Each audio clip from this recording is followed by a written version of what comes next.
The speech that I'm analyzing is called Communication and Stress: The Effects of Hope, Evocation, and Rumination Messages on Heart Rate, Anxiety, and Emotions After a Stressor.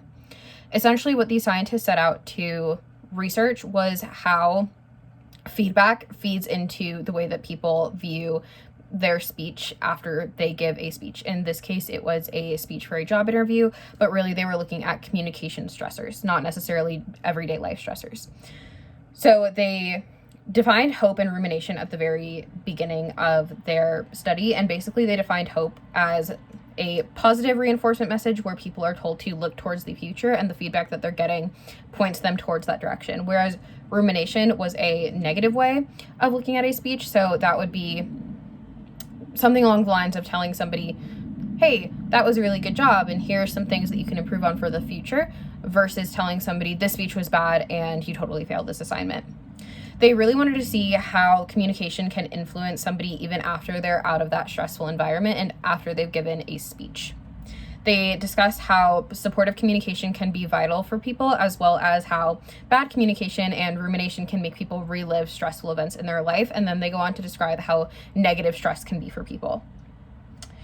In their study, they have a mix of quantitative data and self-report data. And according to our understanding research methods, quantitative data is essentially when people are analyzing numerical data, and self-report survey data is when people are told to sit down and do some sort of survey that there is given to them by the researchers before they sit down and do the task, and then afterwards. And that's from our, again, understanding research communication methods from Croucher and Cron-Mills.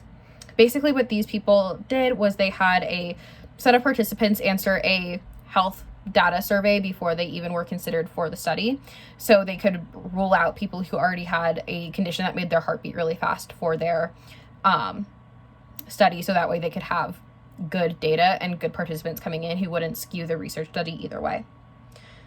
They would have them sit down and then do a self-report survey before they went in and did the stressor, and then afterwards. Basically what the stressor was a researcher would describe to them a speech task. In the researcher's case, it was delivering a job interview to judges, and that would be a 5-minute long speech that they had pretty much no time to prepare for.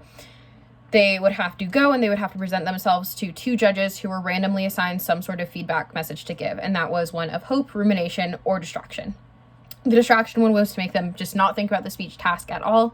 The rumination one was to make them think negatively about their speech, and the hope one was to make them think positively about their speech. Now, before we go any further, it's really important to understand the ethics behind this and what makes good data. And this is from our understanding research methods from Croucher and Cron-Mills. Ethics is really important when you're doing research because you don't want to do something like traumatize your subject group or make your data bad data. And again, in the Understanding Research Methods from Croucher and Cron-Mills book, they talk about how important it is to have good data. They talk about how the data that you're collecting should be from a subject that should be studied, and it should also be collected ethically. And those were just a couple of components. And this is absolutely good data because it's incredibly important to understand how communication impacts people even after they're out of a stressful communication situation. Moving on to what they found. Specifically, I'm going to be looking at the differences between the hope and the rumination people. So what they found for the people who were given the hopeful feedback messages was that their anxiety and their heart rate were significantly decreased after they were out of that stressful situation. And with the people who had the rumination feedback, they found that they had a lot more anxiety and a lot higher physical symptoms of anxiety beforehand. They also found that these people's emotions were significantly worse in the rumination group than they were in the hope group.